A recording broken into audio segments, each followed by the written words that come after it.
Hello friends, स्वागत है आप सभी का टारगेट विद आज़ाद में। मैं अभिषेक वर्मा आज़ाद आप सभी का बहुत बहुत स्वागत करता हूं। दोस्तों, आज हम अध्ययन करने जा रहे हैं हिमालय पर्वत श्रृंखला पार्ट 2 का पार्ट फर्स्ट। हिमालय पर्वत श्रृंखला पार्ट फर्स्ट का वीडियो अपलोडेड है, आप उसको देख सकते हैं। उसका लिंक नीचे आपको डिस्क्रिप्शन में मिल जाएगा, या आप चैनल की प्लेलिस्ट में जाके भारत का भूगोल प्लेलिस्ट में सर्च कीजिए तो वहाँ भी आपको हिमालय पर्वत श्रृंखला पार्ट फर्स्ट का वीडियो मिल जाएगा। तो जो मित्र आज इस वीडियो को पहली बार देख रहे हैं, आपसे निवेदन है कि पहले आप पार्ट फर्स्ट का वीडियो देखिए, तत्पश्चात आज पार्ट सेकंड का वीडियो देखिए, तभी आपको बेहतर समझ में आएगा। आइए प्रारंभ करते हैं भारतीय भूगोल की श्रृंखला में आगे बढ़ते हुए हिमालय पर्वत श्रृंखला पार्ट 2। पार्ट फर्स्ट में मैंने आपको विस्तार में बताया है कि हिमालय पर्वत श्रृंखला को 4 मुख्य श्रेणियों में वर्गीकृत किया गया है और ये चारों समानांतर श्रेणियां भारत में पूर्व से पश्चिम दिशा में विस्तृत हैं। आपको मैंने बताया था कि भारत में 4 समानांतर श्रेणियां हिमालय की पूर्व से पश्चिम दिशा में विस्तृत हैं। अगर इनका क्रम देखा जाए तो ऊपर मैंने सबसे पहले आपको बताया था कि यहाँ पे ये 3 आपको ब्लैक जो लाइनें दिख रही हैं, ये 3 पर्वत श्रेणियाँ थीं और इन्हीं तीनों को सामूहिक रूप से ट्रांस हिमालय कहा जाता है। ये बातें मैं पार्ट फर्स्ट में आपको बता चुका हूँ, काराकोरम श्रेणी, लद्दाख श्रेणी और जास्कर श्रेणी। अब इसी ट्रांस हिमालय के दक्षिण में जो रेड कलर की आपको लाइन दिख रही है, ये जानी जाती है वृहद हिमालय या ग्रेटर हिमालय के नाम से। वृहद हिमालय के और दक्षिण में आते हैं तो नीचे जो आपको ग्रीन कलर की रेखाएं दिख रही हैं, इसको लघु या मध्य हिमालय कहा जाता है। और लघु या मध्य हिमालय के और दक्षिण में बढ़ते हैं तो ये जो ब्लैक कलर की रेखा आपको दिख रही है, इसको कहा जाता है शिवालिक श्रेणी, या शिवालिक श्रेणी को आउटर हिमालय के नाम से भी जाना जाता है। तो हिमालय की मुख्यतः 4 श्रेणियाँ यहाँ पे विद्यमान हैं भारत में: ट्रांस हिमालय, वृहद हिमालय, लघु या मध्य हिमालय और शिवालिक श्रेणी। तो पार्ट फर्स्ट में हम ट्रांस हिमालय और वृहद हिमालय का अध्ययन कर चुके हैं विस्तार से, आप देखिएगा। आज हम चर्चा करेंगे लघु या मध्य हिमालय और शिवालिक श्रेणी पर। तो आइए प्रारंभ करते हैं। वृहद हिमालय के दक्षिण में जो ग्रीन कलर की रेखाएं हैं, ये हैं लघु हिमालय या मध्य हिमालय। लघु हिमालय या मध्य हिमालय भी पश्चिम से पूर्व की दिशा में विस्तृत है और वृहद हिमालय पर्वत श्रृंखला के समानांतर ये भी श्रृंखला पूर्व की ओर गई है। और मैंने आपको ये भी बात बताई थी कि हिमालय पर्वत श्रृंखला जो है, हिमालय जो है पश्चिम में इसकी चौड़ाई ज़्यादा है और पूर्व की ओर आते आते हिमालय जो है सकरा हो गया है। हिमालय सकरा हो गया है तो जितनी भी समानांतर पर्वत श्रेणियाँ हैं, ये आपस में मिल जाती हैं, सम्मिलित हो जाती हैं। तो लघु हिमालय का जब हम अध्ययन करते हैं सबसे पहले, तो लघु हिमालय की मुख्यतः 5 पर्वत श्रेणियों का हम अध्ययन करते हैं। ये 5 पर्वत श्रेणियाँ कौन कौन सी हैं? पीरपंजाल श्रेणी, धौलाधार श्रेणी, मसूरी श्रेणी, नागटिब्बा श्रेणी, महाभारत श्रेणी। भारत में पीरपंजाल श्रेणी, धौलाधार श्रेणी, मसूरी श्रेणी अवस्थित है। इसके बाद लघु हिमालय कहाँ चला गया? नेपाल में चला गया। तो नागटिब्बा, महाभारत श्रेणियाँ जो हैं, जो लघु हिमालय का भाग हैं, ये कहाँ हैं? ये नेपाल में।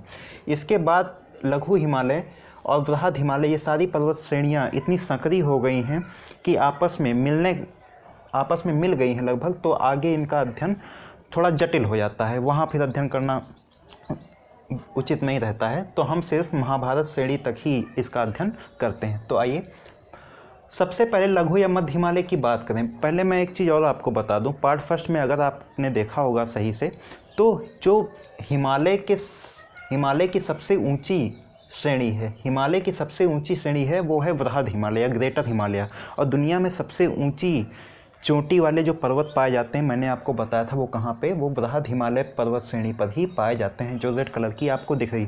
आपने देखा होगा वहाँ पे नंगा पर्वत, माउंट एवरेस्ट, मकालू, मनसालू, नामचा बरवा, ये सारे के सारे जो ऊंचे ऊंचे पर्वत शिखर हैं, ये कहाँ पे हैं? ये वृहद हिमालय पर स्थित। वृहद हिमालय पर्वत श्रेणी में जितनी भी चोटियाँ हैं काफ़ी ऊँची हैं, इनकी ऊँचाई काफ़ी ज़्यादा है। इतनी ज़्यादा है कि इन पर साल भर बर्फ़ ढकी रहती है, बर्फ़ की चादर जमा रहती है, ये हिमाच्छादित रहती हैं चोटियाँ।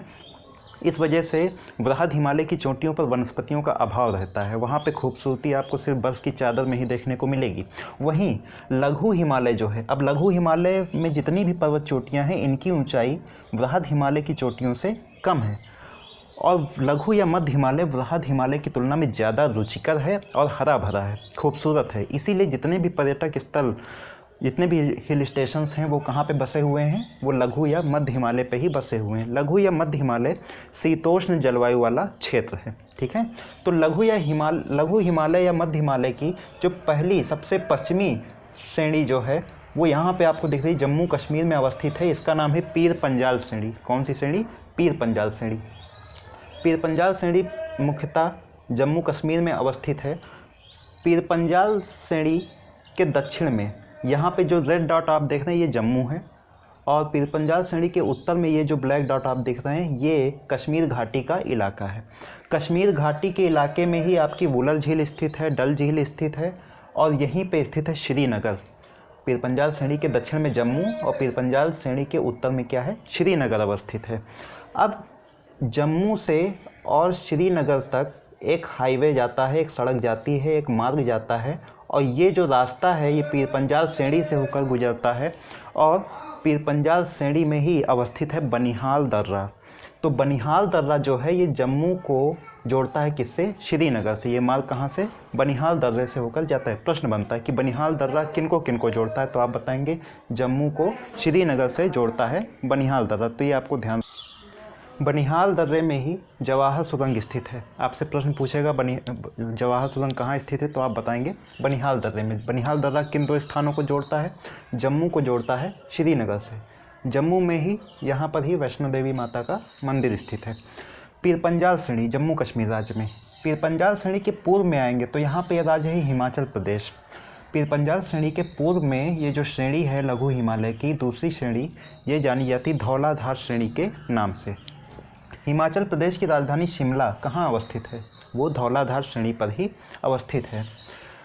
धौलाधार श्रेणी मुख्यतः हिमाचल प्रदेश में ही विस्तृत है, इसीलिए इसको हिमाचल हिमालय के नाम से भी जाना जाता है। धौलाधार श्रेणी के और पूर्व में आते हैं तो यहाँ पे उत्तराखंड में जो आपको पर्वत श्रेणी दिख रही है लघु हिमालय की, इसको मसूरी श्रेणी के नाम से जाना जाता है। फिर आगे महाभारत श्रेणी और नागटिब्बा श्रेणी कहाँ है? नेपाल में है। कश्मीर घाटी में श्रीनगर में ही यहाँ पे वुलर झील और डल झील स्थित हैं, ये मैं आपको बता चुका हूँ। लघु या मध्य हिमालय की जो पर्वत चोटियाँ होती हैं, जब गर्मी का मौसम आता है तो इन पे जो बर्फ़ जमी होती है वो पिघलना शुरू होती है, और जब पिघलना शुरू होती है तो इन्हीं चोटियों की ढाल पर लंबे लंबे मुलायम घास के मैदान निर्मित हो जाते हैं, जिनको शीतोष्ण घास के मैदान कहा जाता है। पहाड़ों की चोटियों पर, लघु या मध्य हिमालय की चोटियों पर घास के मैदान उगाते हैं, शीतोष्ण घास के मैदान। इन्हीं घास के मैदानों को कश्मीर में मर्ग कहा जाता है। क्या कहा जाता है? मर्ग। जैसे कि गुलमर्ग और सोनमर्ग। उत्तराखंड में इन्हीं पहाड़ी ढालों पर उगे हुए घास के मैदानों को, शीतोष्ण घास के मैदानों को बुग्याल या पयाल कहा जाता है। क्या कहा जाता है? बुग्याल या पयाल। तो जम्मू कश्मीर में इन घास के मैदानों को मर्ग कहते हैं, वहीं उत्तराखंड में इन घास के मैदानों को बुग्याल या पयाल कहा जाता है। वृहद हिमालय और लघु हिमालय, इन दोनों पर्वत श्रृंखलाओं के बीच में कई घाटियाँ पाई जाती हैं। कई घाटियाँ पाई जाती हैं, जैसे कि आपको दिख रहा है वृहद हिमालय और पीर पंजाल श्रेणी के मध्य कश्मीर घाटी पाई जाती। प्रश्न बनेगा कश्मीर घाटी किन दो श्रृंखलाओं के बीच में अवस्थित है, तो आप बताएंगे वृहद हिमालय और पीर पंजाल श्रेणी के बीच में, या वृहद हिमालय और लघु हिमालय के बीच में। इसी तरह हिमाचल में जब आते हैं तो वृहद हिमालय और धौलाधार श्रेणी के बीच में कुल्लू कांगड़ा घाटी भी अवस्थित है। जब आगे बढ़ते हैं नेपाल में पहुंचते हैं तो यहाँ भी वृहद हिमालय और लघु हिमालय के बीच में काठमांडू घाटी अवस्थित है। और इसी तरह जब आगे एक छोटा सा राज्य सिक्किम है, सिक्किम में भी वृहद हिमालय और लघु हिमालय के बीच में एक घाटी है जिसको चुम्बी घाटी के नाम से जाना जाता है। तो बीच में घाटियाँ विकसित हुई हैं। वृहद हिमालय और लघु हिमालय के बीच में ये जो पोर्शन है ये घाटी वाला क्षेत्र है। तो बहुत सारी घाटियाँ जो है यहाँ पे विकसित हुई हैं, उनका विकास हुआ है।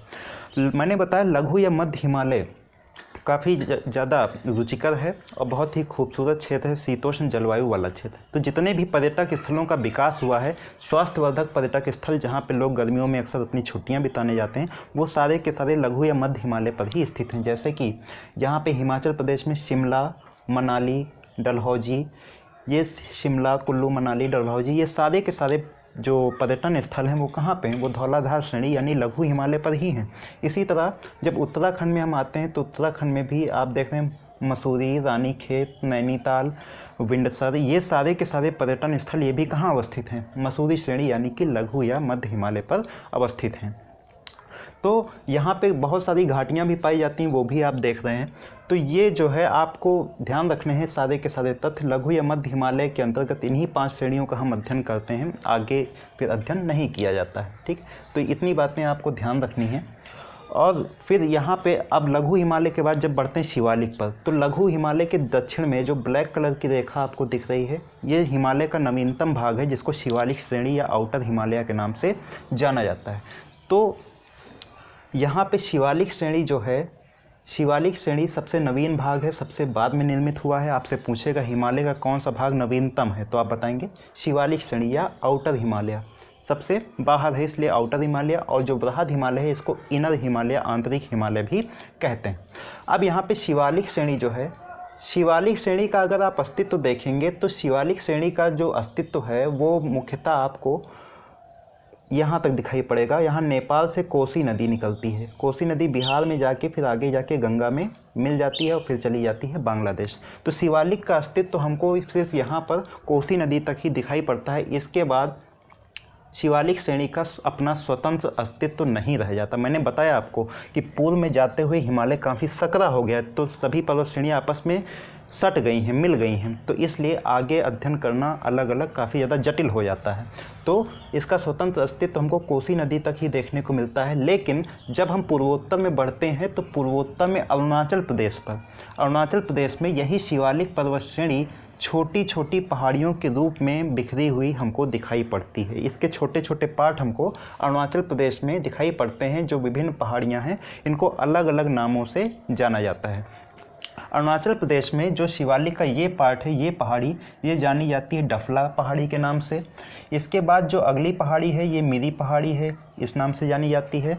फिर इसके बाद में ये पहाड़ी जो है ये अबोर पहाड़ी है। यहाँ पे जगह नहीं तो मैंने लिखा नहीं, ये अबोर पहाड़ी है। और शिवालिक का जो अगला भाग यहाँ पे आपको दिख रहा है ये मिश्मी पहाड़ी।